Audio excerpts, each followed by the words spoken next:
Well, we also have new questions today in connection with the botched gun running sting known as Operation Fast and Furious. Attorney General Eric Holder and the DOJ releasing roughly 1,000 new documents on Friday in connection with this investigation. It always happens late on Friday, these so-called document dumps they give to the Congress. But that is far short of all the information the House Oversight Committee has demanded by subpoena. So where are we now with the contempt of Congress threat still hanging out there?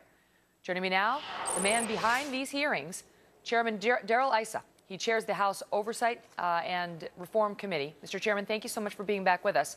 So now Megan, thank you for having me on. We're told 80,000 documents remain responsive to your investigation into how we had this botched gun running sting authorized here by the feds. And how many documents now total has Eric Holder turned over to you? About 6,000. Even on Friday, the famous 1,000 pages, we counted it as about 360 pages. This is one of the problems, is Eric Holder was before our committee, promised us full cooperation. Many of the documents we've not received out of that 80,000, in fact, are very specific. An email between so-and-so and so-and-so on a certain date. We are losing patience because the American people want answers, and more importantly, Brian Terry's family and Jaime Zapata's family, these valiant federal agents gunned down with weapons that should not have been allowed to end up in the drug cartel's hands. Is there a privilege that he's asserting, other than, because what I've seen in some press reports is he's claiming, look, if you make us fork over all of our internal correspondence, it'll chill correspondence at the DOJ, not just in this administration, but in administrations to come, and you can't have Congress being able to see everything that's exchanged between the lawyers. Is that legit? Well, Megan, we very clearly want to respect the history of executive privilege. He's not asserting executive privilege. As a lawyer, you know you just don't make up a new privilege against embarrassment. And to a great extent, the documents we're asking for, more than anything else, he doesn't want to tell us out of embarrassment.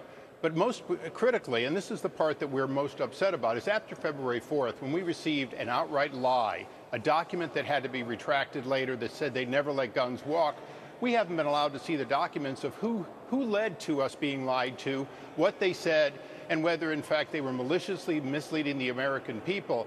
And that's probably the most important part of this that we have to get to, is find out how to make sure the Department of Justice cannot, with impunity, lie to the American people again the way they did on February 4th. What would be the tipping point for you in terms of actually pursuing a contempt of Congress charge?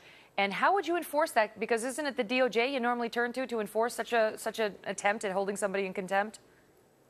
Well, it is a rather arcane system in which if we vote out of our committee and out of the House, it then goes to the U.S. Attorney in the District of Columbia, and in that court, and who's his boss?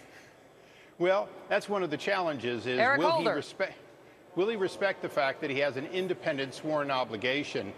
Certainly the history has been, and it's rather rare that anyone in the administration is held in contempt, but the history has been that they eventually comply. The problem for the American people is it's been over a year. Brian Terry's family, and slightly related in a similar operation, Jaime Zapata's family, they haven't been told virtually anything. And that's not fair. They also deserve to make sure that somebody's overseeing to make sure that they're not granting immunity to people that were part of their loved ones being killed. Now, I know that Eric Holder has said, look, you'll get these documents, to the extent you're entitled to them at some point. But right now we have an internal investigation into Fast and Furious within the DOJ. Our Inspector General, the Cynthia Snyder, she's looking into it. She's looking into it. She's got the documents. Trust in Cynthia. Do you have reason not to trust in Cynthia? Boy, do we. She actually released tapes that were not hers to release and released them to the object of one of our investigations for, in fact, what we believe to be unlawful conduct. But more importantly, she's had a year.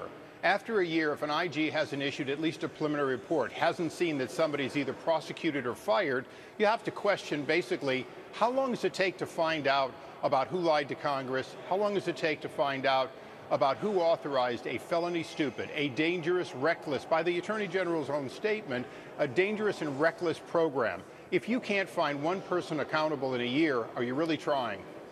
Mr. Chairman, thank you so much for being here with the update. We'll continue to follow it. Thanks, Megan.